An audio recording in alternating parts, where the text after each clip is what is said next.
Nel secondo canto Dante non racconta il viaggio, ma lo giustifica e lo commenta, soprattutto attraverso le parole di Virgilio. La narratio viene sospesa per consentire al lettore e a Dante stesso di comprendere il significato simbolico, la natura di questo viaggio. Dante è l'homo viator, è il pellegrino che deve compiere una peregrinatio fondamentale, con la quale egli riporta all'intera umanità la condizione delle anime dopo la morte, quindi serve per salvare l'intera umanità, removere viventes de statum miserie e perducere ad statum felicitatis. È un ardum iter, quindi Dante dovrà essere rassicurato e confortato. Il pellegrino, quando si accinge a compiere questo viaggio, è colto dal dubbio. Qui Dante sembra simile alla Vergine Maria quando ricevette la visita dell'angelo. Dante sperimenterà un profondo dissidio interiore, è colto dal dubium, non è affatto sicuro di esserne degno. Qual è la differenza tra l'esserne degno e la presunzione? Che chi è degno di qualcosa se lo è meritato attraverso la sua condotta, mentre il presuntuoso è colui che pensa di essere pronto quando in realtà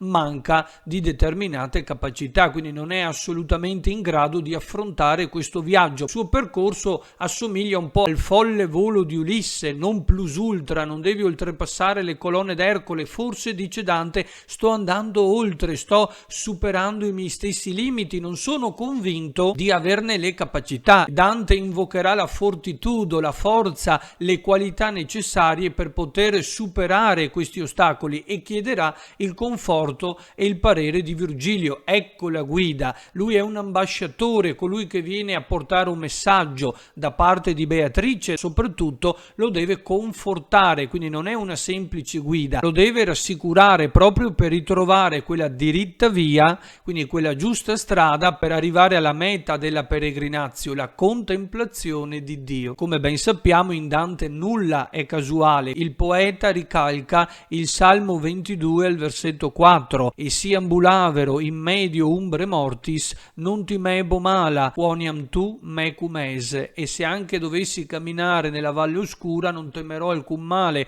perché tu sei con me. L'homo viator, il pellegrino, deve essere confortato. Notate di nuovo questa solennità biblica, questo tono altisonante proprio deriva dal testo sacro. La maestria di Dante riesce poi ad unire il prologo iniziale, l'introduzione del primo canto, con l'incipit del secondo, dove troviamo invece il vero proemio della Divina Commedia, perché qui finalmente compare l'invocazione alle muse, è stata spostata nel secondo canto. Altra novità, sappiamo bene quanto Dante avesse sperimentato queste cose. Io sono solo, è un viaggio che deve compiere in solitudine, soltanto lui che ha una missione, è l'eroe che può arrivare al termine, gli altri sono dei semplici aiutanti. E questa è una vera e propria protasi, perché abbiamo l'anticipazione dei temi, del contenuto dell'opera, perché sosterrà una guerra, quindi un profondo conflitto, un dissidio interiore che proverà lungo la strada, sia per il cammino, quindi per tutto il percorso che dovrà affrontare, ma anche per la pietà, cioè per quel profondo senso di compassione, di commiserazione di tutte le anime che lui osserverà durante il percorso. Tutto ciò verrà ritratto dalla mente che non erra. La mente allude alla memoria, nel libro della memoria, come diceva nell'incipit della Vita Nova, quindi quella mente, quella grandissima capacità, quell'altezza di ingegno che gli consentirà di riportare tutto quello che ha visto. Pertanto è un racconto a posteriori, ci riporta tutto quello che lui ha già vissuto. Non è affatto un'operazione semplice, perché alcuni incontri, alcune emozioni non sono semplici da riportare, il linguaggio è insufficiente, siamo degli esseri limitati, è impossibile riferire tutto ciò che si è visto, provato ed ascoltato. Dante subito dopo invoca le muse: o alto ingegno, orma aiutate, aiutatemi, ma non soltanto le muse del mondo antico, greco e romano, soprattutto, altra novità assoluta, il suo ingegno. Qui non è riferito alle muse ma a se stesso. Dante è consapevole della propria abilità poetica, sa di esserne in grado, soltanto che teme di non esserne ancora degno, di non essere pronto pronto, e questo è l'atteggiamento umile necessario per affrontare una qualsiasi prova. O mente che scrivesti ciò che io vidi, qui si parrà la tua nobilitate, qui si vedrà la tua nobiltà, la tua potenza. Quindi Dante veramente invoca la fortitudo, tutte le sue qualità, le sue virtutes, perché saranno davvero fondamentali, ma non soltanto per la fatica di riportare dal punto di vista letterario il viaggio, ma anche per recuperare, per riprendere quella diritta via che era smarrita. Non possiamo arrivare a Dio senza utilizzare al meglio i nostri talenti. Infatti il pellegrino chiede conforto e soprattutto certezze al poeta, alla sua guida. Poeta che mi guidi, guarda la mia virtù se l'è possente, sono degno, posso affrontare il viaggio. L'eroe deve essere in possesso di qualità straordinarie. Chi è stato degno di scendere anzitempo nel Tartaro? Da un lato Enea e dall'altro San Paolo. Ecco che Dante qui intreccerà due testi, l'Eneide e le lettere di San Paolo. Entrambe sono speculum del viaggio dantesco, sono molto simili. Ma io perché venirvi? O chi il concede? Perché devo compiere il viaggio? Chi me l'ha concesso? Io non Enea, non Paolo sono, non sono né Enea né San Paolo, m'è degno a ciò né io né altri il crede. Nessuno è convinto che io ne sia degno, perché se del venire io m'abbandono, temo che la venuta non sia folle. Qui c'è la costruzione alla latina, timeo ne, temo che non significa che teme, non che non tema. Quindi temo che la mia venuta sia folle, cioè temo di aver compiuto quel folle volo, come fece Ulisse.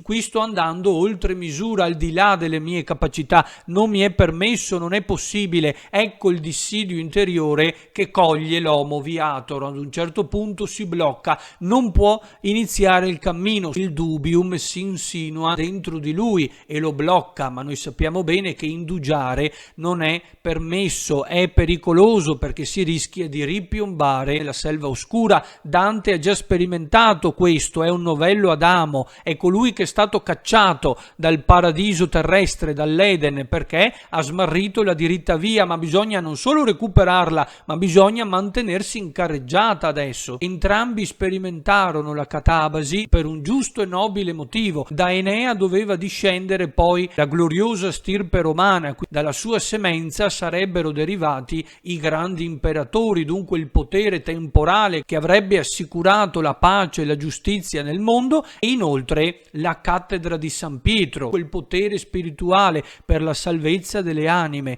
Dall'altro lato abbiamo San Paolo. Andovvi poi lo vas d'elezione, ci andò anche il vaso d'elezione per recarne conforto a quella fede che è principio alla via di salvazione. Definito vaso d'elezione negli Atti degli Apostoli, poté compiere questo viaggio straordinario perché doveva ricevere una grande conoscenza e un nutrimento e un arricchimento alla sua fede per poi poterla predicare in tutto il mondo e diffondere il Vangelo ad ogni nazione, tribù, popolo e lingua. La drammaticità, la teatralità aumenta sempre di più. Il confronto è necessario per accentuare ulteriormente la superiorità del viaggio dantesco. Qui c'è una giustificazione morale e spirituale di gran lunga maggiore, perché Dante deve salvare l'umanità intera e il dubium viene esplicitato attraverso una similitudine straordinaria. E qual è quei che disvuol ciò che volle, e qual è quella persona che non vuole più ciò che voleva prima, e per novi pensier cangia proposta, e cambia subito idea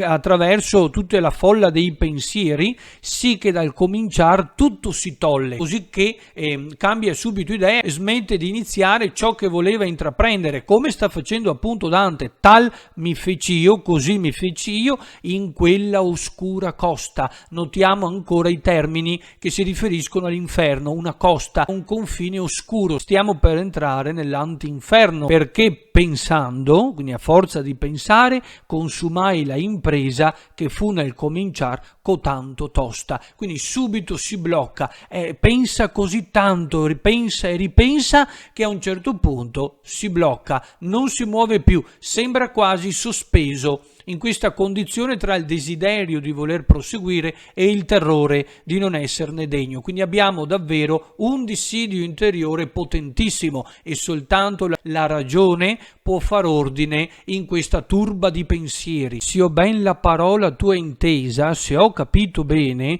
la tua anima è offesa dalla viltà, cioè dalla pusillanimità. Questo termine anticipa i protagonisti del prossimo canto, cioè i pusillanimi, gli ignavi, coloro che non hanno mai scelto nella loro vita. E qui Dante rischia di fare la stessa cosa. Per il timore sembra quasi bloccarsi e non scegliere. E notate il contrasto tra l'ombra del magnanimo, cioè di Virgilio, che è grande, nobile, e la viltà di Dante. Ecco la contrapposizione netta, quindi tra i due personaggi. Questa viltà, dice, spesso ingombra l'uomo, sì che d'onorata impresa lo rivolve, sicché lo allontana da una impresa onorevole, quindi gli impedisce di compiere grandi imprese. Quindi c'è un rischio veramente forte, come falso veder bestia quand'ombra, bellissima, come quando una bestia retrocede impaurita quand'ombra, cioè quando vede un'ombra, quando vede qualcosa. La colpa di Dante è la non conoscenza e soprattutto